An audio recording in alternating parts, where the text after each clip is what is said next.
Chortoq tumanidagi ixtisoslashtirilgan maktabda yashil maktab modelini yaratishda amaliy yondashuvlar mavzusida seminar o'tkazildi. Tadbir ta'lim tizimida ekologik yondashuvlarni kuchaytirishga qaratildi. Dastlab maktabda yo'lga qo'yilgan ekoloyihalar taqdim etildi. O'quvchilar va o'qituvchilar o'z tashabbuslarini namoyish qildi. Bugungi kunda O'zbekistonda EcoSchools Uzbekistan loyihasiga butun bir maktablar qiziqish bildirishmoqda. Jumladan bizning maktabimiz ham 2024-25 o'quv yilida bu loyihaga qatnashish uchun ariza topshirgan. Bu seminarimiz esa yashil bayroq olishdagi bir qadam hisoblanib, festivalning asosiy maqsadi o'quvchilarni EcoSchool loyihasi haqida yanada xabardor qilish.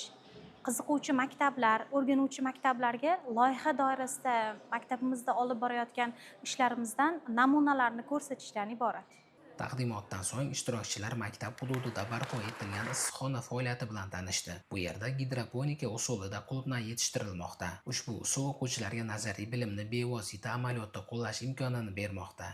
Bunda issiqxonani o'sha robototexnika konstruktorlari bilan birgalikda yeri namligini o'lchovchi qurilma qo'yganmiz va bu qurilma avtomatik namlikni belgilangan namlikdan kamayib ketsa yoki oshib ketsa kerakli joyga suvni jo'natadi, keraksiz joydan suvni berkitadi.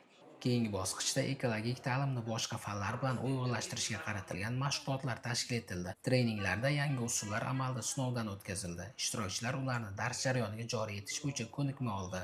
Bu loyihada o'quvchilarimiz qulay sharoitlarda ishlash uchun maxsus xonalar tashkil qilganmiz. Bu EcoSchool xonasi bo'lib, bu xonada o'quvchilarimiz turli xil ijodiy ishlarni muhokama qilishadi.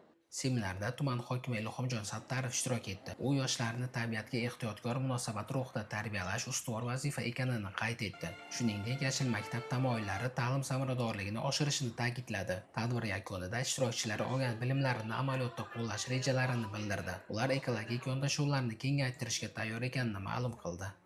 Birinchi stepni aytib o'tganimdek, uning asosiy vazifasi bu ekoqo'mita tuzish hisoblanib, avvalambor ekoqo'mita nima ekanligini bilib olishimiz lozim.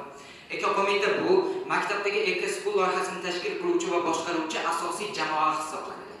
Agarda biz EcoSchoolni bir organizm deya tasavvur qilsamiz, EcoSchool, ya'ni birinchi step ekoqo'mita uning yuragi hamda miyasi hisoblanadi. Chunki u juda ham katta asosiy rolni o'ynaydi.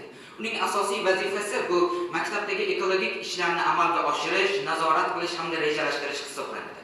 Mazkur seminar ta'lim maskanlarida ekologik tarbiyani yangi bosqichga olib chiqishga xizmat qiladi. Shu asosda yashil maktab modeli bosqichma-bosqich kengaymoqda.